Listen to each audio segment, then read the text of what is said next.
오늘도 주님 안에서 승리하는 복된 하루가 되시기를 간절히 축원을 드립니다. 오늘 본문에 있는 말씀에 보면 바울이 벨릭스라는 이 유대인 총독에게 신문을 받고 또한 그와 대화를 나누는 장면이 등장합니다.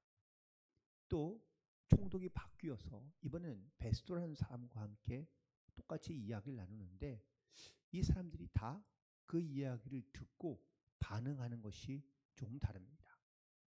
오늘 우리도 이 말씀 속에서 나는 과연 하나님께 어떻게 반응하고 있는지, 또한 그 반응에 대하여 우리는 과연 어떻게 결단하며 나아가야 되는지를 오늘 말씀을 통해 은혜를 나누고자 하는데, 첫 번째 먼저 등장인물은 바로 벨릭스라는 유대인 총독입니다. 로마 사람이긴 하지만 이 벨릭스는 자기는 돈을 주고 다시 로마의 신입권을 사서, 그래서 어쩌면 이게 총독의 위치까지 오른 사람입니다. 그러니까 늘 항상 누군가의 말을 듣고 혹은 또 눈치를 살피고 또한 사람들의 어떤 이러한 반응을 보아서 그도 역시 살아남도록 그가 애쓰고 힘쓰며 살아가는 것을 보게 됩니다. 오늘 본문에 있는 말씀 가운데 좀 더 우리가 주목해야 될 말씀은 바로 25절에 있는 말씀입니다. 25절, 24절 먼저 볼까요? 수일 후에 벨릭스가 그의 아내 유대 여자 드루실라와 함께 와서 바울을 불러 그리스도 예수 믿는 도를 듣거늘. 보면 이 총독과 그의 아내가 바울에게서 하나님의 말씀을 듣습니다. 그런데 이 말씀을 들을 때 바울이 뭐에 대해서 말하면 바울이 의와 절제와 장차 오는 심판에 대하여 이야기하니 벨릭스가 어떻게 했다고요? 두려워하여 대답하되. 벨릭스에게 두려워하는 마음이 왜 들었을까요? 그러면 어떤 이야기를 들으면 내 마음 가운데 혹시 이런 두려움이 찾아올 때가 있지 않나요? 그러면 내가 이 두려운 마음을 갖게 될 때에 하는 반응은 여러 가지 많은 반응이 나올 수 있습니다. 그런데 특별히 벨릭스가 하나님의 말씀을 듣고 난 다음에 바울의 말을 듣고 난 다음에 두려운 마음을 갖게 되었다라는 겁니다. 여러분 이 마음은 긍정적인 마음으로 봤을 때는 찔림과 똑같은 말씀입니다. 많은 이스라엘 백성들이 예수님의 말씀을 들을 때에 찔림을 받습니다. 그런데 중요한 것은 이 말씀을 들었을 때에 어떻게 반응하느냐라는 것이 중요한 겁니다. 특별히 예수님께서 말씀하실 때에 특별히 외식하고 있는 바리새인들과 제사장들과 서기관들을 향하여 예수님께서 말씀을 선포하십니다. 그런데 이 말씀을 들은 이 사람들이 마음에 두려움을 갖습니다. 찔림을 받는 겁니다. 깨달음을 얻습니다. 그런데 이 사람들은 어떻게 반응하죠? 예수님을 미워하고 그리고 예수님을 심지어는 죽이고자 하는 마음을 갖습니다. 하나님의 말씀을 들었을 때에 우리가 깨달음을 얻고 두려운 마음을 갖게 되었다는 것은 우리가 바로 내 영에 하나님께서 주시는 말씀으로 말미암아 찔림을 갖게 되고 깨달음을 얻게 되었을 때 우리가 어떻게 반응하느냐는 것이 이처럼 중요한 겁니다. 또 다른 사람들은 바로 수많은 사람들입니다. 예수님 말씀하실 때 많은 사람들이 이 말씀은 서기관과 같지 않고 랍비들 같지 않다라는 이야기를 합니다. 역시 이 말씀도 깨달음이며 찔림이고 두려움입니다. 그래서 많은 사람들이 예수님께 나와 세례도 받고 예수님을 따라다니기도 합니다. 그러나 정작 이 수많은 예수님을 따르는 사람들도 역시 그 말씀을 온전히 깨닫지 못합니다. 반면에 예수님께 믿음으로 나온 사람들 혹은 예수님의 제자들도 있습니다. 이들은 다 주님의 말씀을 듣고 내가 주님께 나아가면 내가 병을 고칠 수 있겠구나.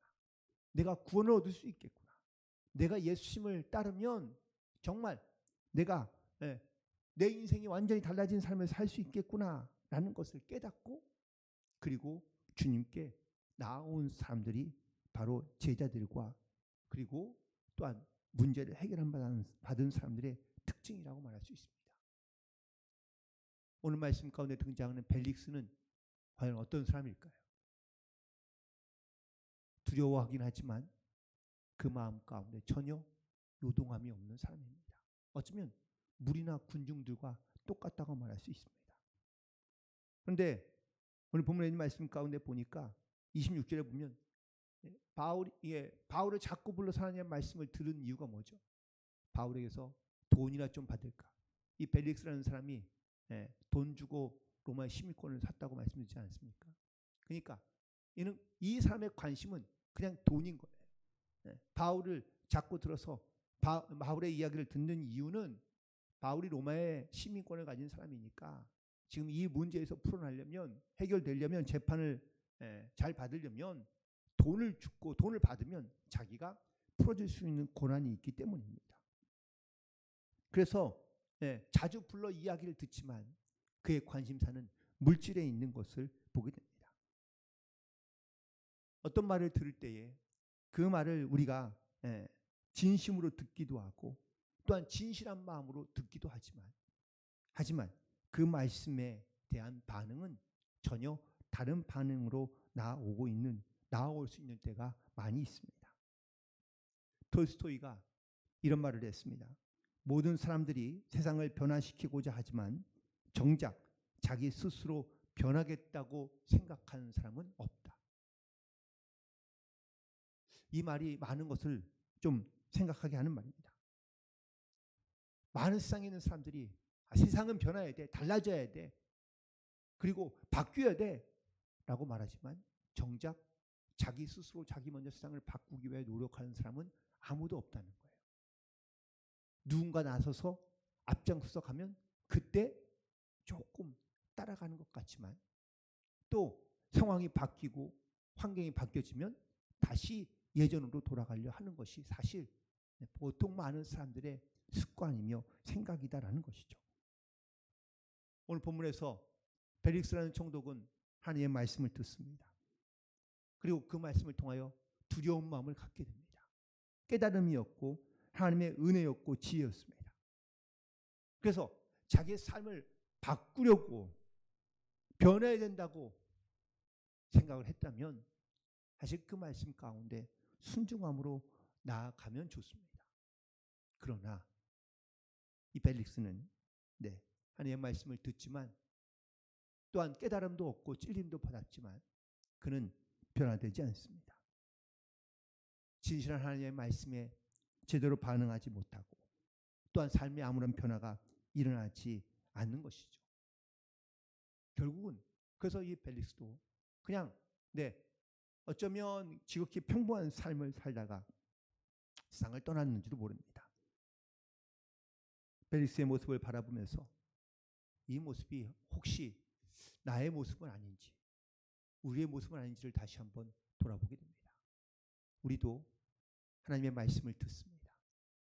이 말씀이 내 가운데 찔림이 되고 또한 깨달음이 되고 때로는 두려움도 됩니다. 그렇다면 우리가 그 깨달은 하나님의 말씀을 통하여 진실하게 반응하여 나를 바꾸고 변화시키고 새롭게 되어 하나님의 말씀에 순종하며 나아갈 수 있어야 될 줄로 믿습니다. 하지만 여전히 이 하나님의 말씀에 반응하고자 하는 나를 방해하거나 아니면 또한 하나님의 말씀을 막고 성장하지 못하게 하는 환경과 혹은 내 자신의 여러 가지 많은 연약함들이 우리 가운데 있을 수 있다는 것이죠. 오늘 하나님의 말씀을 통하여 우리가 어떻게 반응하면 좋을지 오늘 다시 한번 믿음으로 결단하며 나아가는 복된 성도들 되기를 주님의 이름으로 간절히 축원을 드립니다.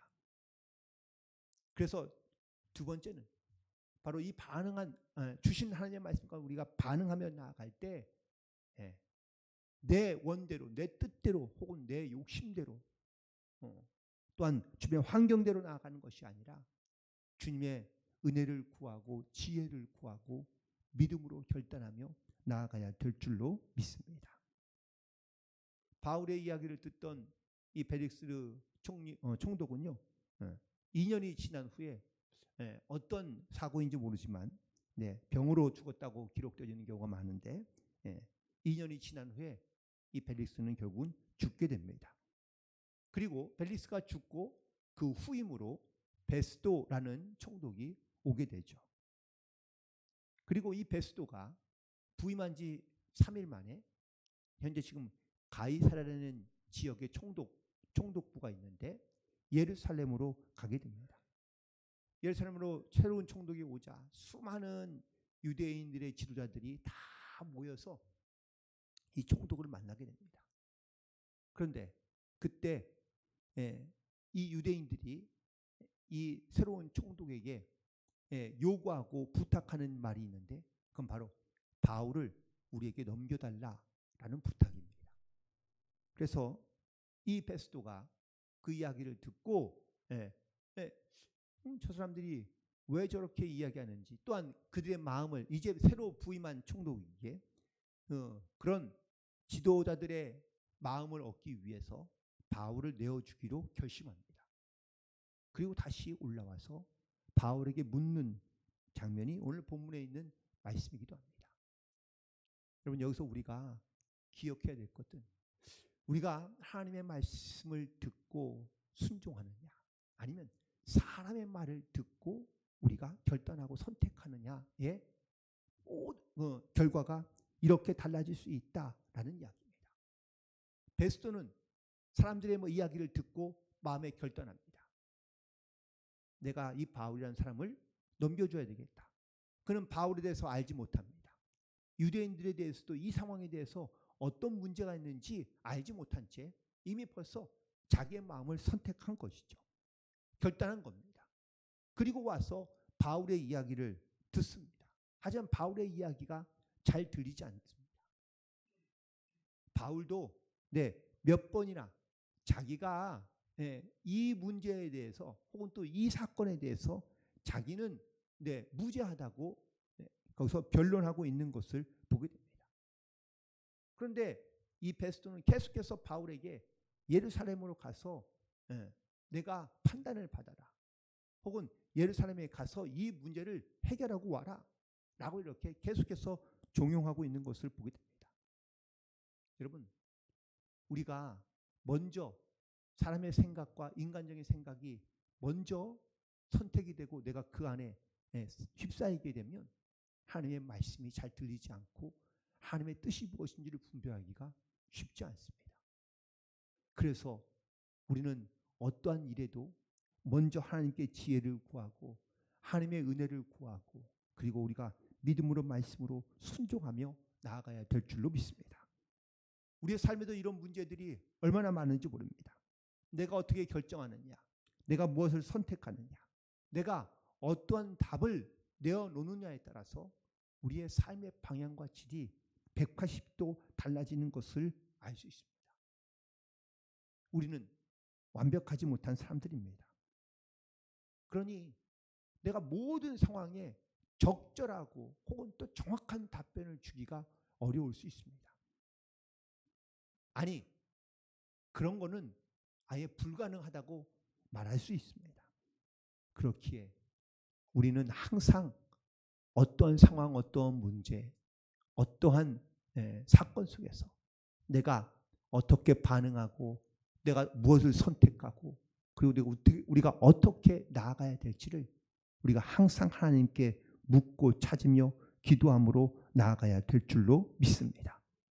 오늘 하루를 시작하면서 우리가 이렇게 기도로 시작하고 말씀으로 시작하는 이유가 여기에 있습니다. 내가 무엇을 할 것인가를 선택하고 내가 무엇을 해야만 하는가라는 것을 우리가 결정하려 할 때마다 우리가 하나님의 뜻을 찾고 하나님의 지혜를 구하며 하나님께서 나에게 주신 말씀이 있으면 우리가 그 말씀에 믿음으로 순종하며 반응함으로 살아가야 될 줄로 믿습니다. 잠언 20장 5절에 있는 말씀에 보면 사람의 마음에 있는 모략은 깊은 물 같으니 그럴지라도 명철한 사람은 그것을 길어내느니라 라고 말하고 있습니다. 여러분, 우리가 사람들의 생각을 알 수 있을까요? 없을까요? 모릅니다. 그래서 사람의 마음에 있는 생각은 깊은 물과 똑같다고 이야기합니다. 그 깊이를 알 수 없다는 거예요. 하지만 명철한 사람은 그 깊은 물을 길러낼 수 있다라는 겁니다. 여러분, 이 명철한 사람, 자기 스스로를 지혜롭다라고 생각하는 사람은 이거 어리석은 사람입니다. 내가 그 사람의 삶의 모든 속을 다 알 수 있을까? 알 수 없습니다. 알 수 있는 분은 하나님뿐입니다. 그래서 우리는 하나님의 뜻을 찾고 하나님께 지혜를 구하고 그리고 그 말씀을 따라 우리가 결단하며 선택하며 나아가야 한다는 것을 말씀하고 있는 겁니다. 바울은 이 모든 사건과 상황과 혹은 또 재판관이 바뀌는 이 모든 상황 속에서 바울은 먼저 하나님의 뜻을 찾고 구하며 하나님께서 명하신 하나님의 말씀을 따라 그는 붙잡고 믿음으로 나아가고 있는 것을 보게 됩니다. 오늘도 나에게 주어진 상황과 환경과 또한 모든 일들 속에서 하나님께 나에게 주시는 말씀이 무엇인지를 귀 기울여 듣고 그리고 그 말씀에 믿음으로 결단하며 순종함으로 나아가는 복된 하루와 승리하는 모든 성도들이 되시기를 주님의 이름으로 간절히 축원을 드립니다. 기도하시겠습니다.